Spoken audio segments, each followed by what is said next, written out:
Bienvenidos sean todos ustedes a su programa Actualidad Magisterial por Super Canal 8. En el día de hoy vamos a tratar un tema sumamente interesante acerca de la planificación, programación y evaluación de las tareas educativas. Antes de entrar en materia, es necesario que antes de poder poner en práctica estos elementos, tener una panorámica del camino a emprender, pues permite trazar mejor las etapas del proceso. Cuando una persona pretende un fin que supone mucho esfuerzo, merece la pena que se detenga a pensar por dónde empezar y qué pasos va a seguir, teniendo en cuenta los medios con los que cuenta, el tiempo, los materiales, etc. Una vez clara esta meta y los recursos disponibles, viene la labor de la programación. Pero para hablarle más de este tema nos acompaña nuestra anfitriona, nuestra queridísima auxiliadora Espinal. Démosles un fuerte aplauso en el día de hoy.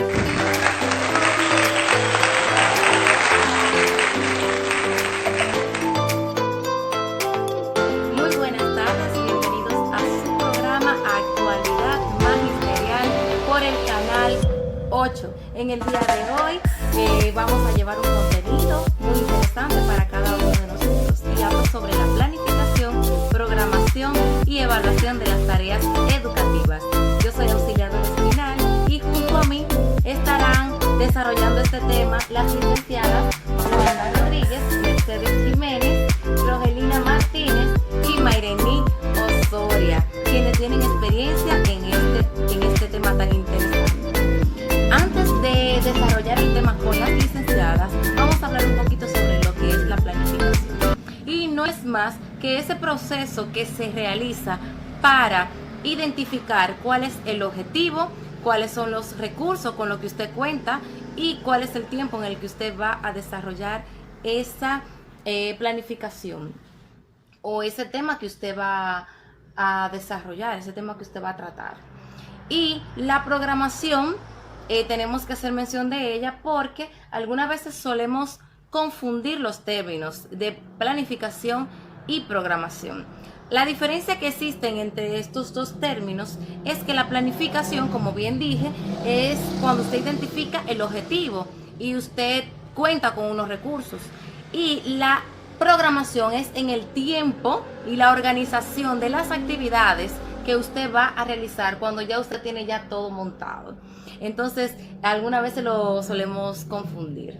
De inmediato, licenciada Wanda, vamos a hablarle sobre lo que es este tema tan importante de la programación que muchos de nosotros no conocemos. Así que, adelante.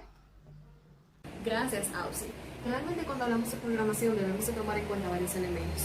Al igual que un ingeniero necesita de un proyecto o de un empresario necesita de un plan estratégico o un director de cine requiere de un guión, un maestro o un docente necesita una planificación o una programación. Es importante resaltar que toda actividad que necesita que sea compleja, necesita tener planificado cuáles son cada uno de los pasos que se van a ir ejecutando para que el momento de su desarrollo se haga de manera exitosa.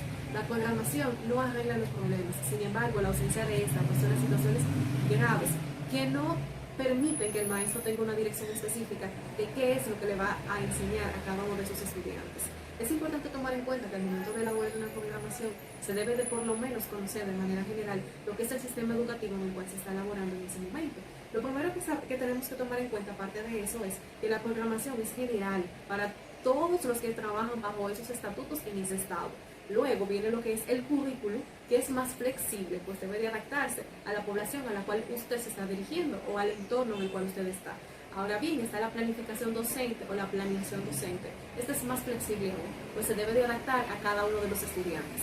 La programación no solamente programa lo que es la parte, vamos a decir, categórico de todo ese sistema, sino que la programación también apoya lo que son las materias para que puedan desarrollar sus contenidos en función que el estudiante pueda ir aprendiendo cada uno de los pasos que va a ir ejecutando. Por ejemplo, no puedes enseñar a multiplicar a tus estudiantes sin antes haberles enseñado a sumar. A cada departamento le corresponde lo que es la distribución de los materiales didácticos que se requieren, de acorde, tomando en cuenta lo que es el nivel académico de los estudiantes, así como también su nivel de desarrollo y por supuesto su edad.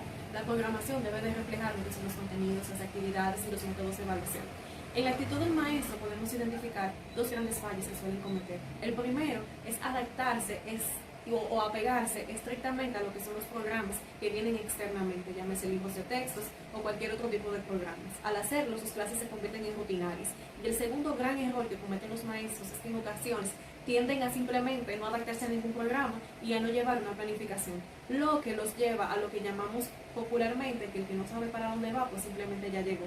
Y aquí los estudiantes no se sabe si realmente aprendieron el contenido que se les dio o si lo que aprendieron es lo que realmente ellos requieren. Pues si sus clases son continuas, el maestro que le continúa tiende a darse cuenta que el estudiante no aprendió nada, y si sus clases se quedan ahí, es decir, no son clases continuas, pues entonces el estudiante se quedó sin ese conocimiento. Algo importante que tenemos que tomar en cuenta en el momento de hacer una programación es hacer la pregunta: ¿qué es lo que los estudiantes deben de aprender? ¿Cómo los estudiantes lo van a aprender? ¿Con qué tiempo se dispone para que los estudiantes aprendan? ¿Qué es lo esencial que deben de aprender? ¿Qué se debe omitir y qué definitivamente no se debe omitir? Y finalmente, ¿qué es lo que voy a evaluar? Y la pregunta más importante: ¿cómo lo voy a evaluar? Muy interesante el tema, ¿verdad? Mercedes Jiménez, cuéntenos un poco sobre cuáles son los aspectos que tenemos que tomar en cuenta como punto de partida para hacer una planificación y cuáles son los pasos que debemos seguir. Gracias por la invitación. Claro que sí. En los niveles del nivel primario y el nivel inicial, el docente es quien se encarga de trabajar con lo que es la programación de esta área. ¿Por qué? Ellos son los que conocen su realidad y ellos saben en base a qué van a trabajar. Claro, teniendo presente unos criterios que tiene que tener esa programación, como es la justificación, debe tener una contextualización, debe tener unos objetivos bien definidos y claros, una metodología, un criterio de evaluación que tiene que tenerlo bien claro. ¿Por qué? Porque esto le va a permitir a él descubrir cuáles objetivos él no alcanzó y en base a eso él va a hacer lo que es el programa de recuperación, teniendo en cuenta también que el tema de atención a la diversidad es un tema que causa y que afecta tanto al centro como a los estudiantes y a los docentes, porque para ello el maestro, el centro, tiene que tener unos ajustes razonables que van desde significativo hasta muy significativo.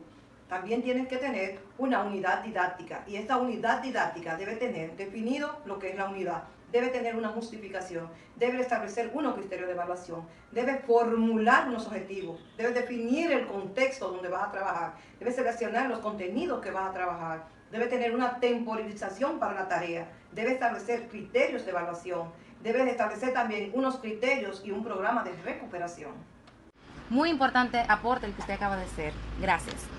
Ahora vamos a continuar con otro tema súper importante que es el de la evaluación.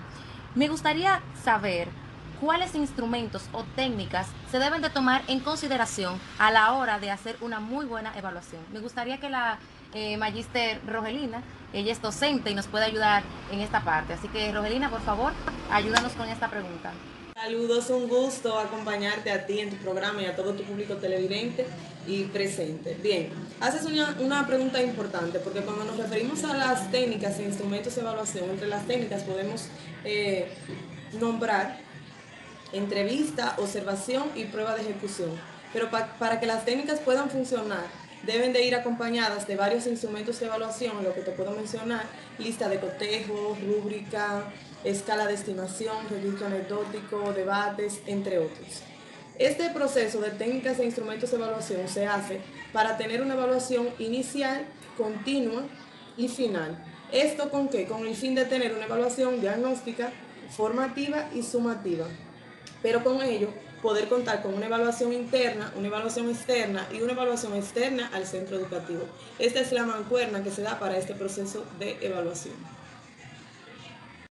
Ok, entonces, ¿cómo nosotros podemos relacionar esas calificaciones con los aprendizajes adquiridos por los estudiantes?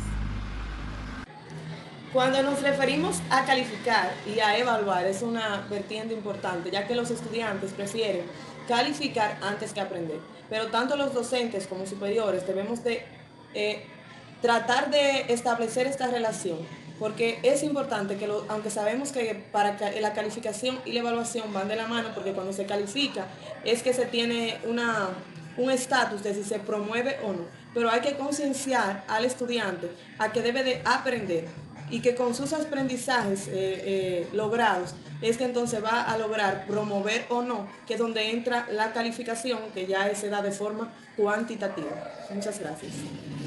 qué banquete nos estamos dando con este tema, señores. Revisando nuestras redes sociales, vemos por aquí que en Instagram hay una pregunta y dice, ¿cuál es la relevancia de las juntas de evaluación y a qué se refiere la recuperación académica? Creo que esta pregunta nos la puede contestar nuestra colega Mayreni Osorio, quien tiene experiencia en esta área. Así que, Mayreni, por favor, contéstale a nuestra amiga televidente. Es muy interesante la pregunta que me has planteado.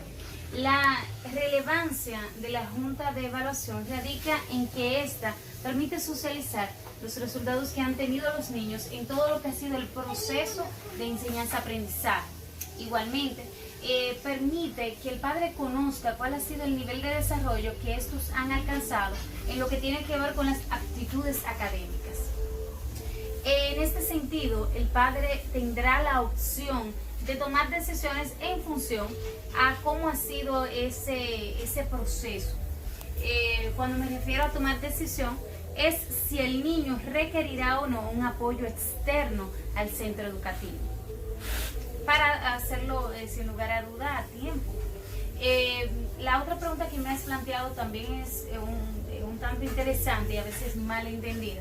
El proceso de recuperación no se refiere a tomar un examen para completar y pasar a, sino se refiere más bien a un proceso en el cual se elabora un conjunto de estrategias y actividades que los niños realizarán con el fin de llegar o alcanzar el nivel que se supone en función a la edad, al curso, estos deben tener. Señores, hemos llegado al final del programa del día de hoy. Un placer para mí haber compartido con ustedes. Gracias a las licenciadas que nos acompañaron en el día de hoy. Cualquier pregunta que ustedes tengan sobre el tema lo pueden entonces escribir en nuestro WhatsApp de especialidad. Ahí estamos a sus órdenes. Bye bye y buenas tardes.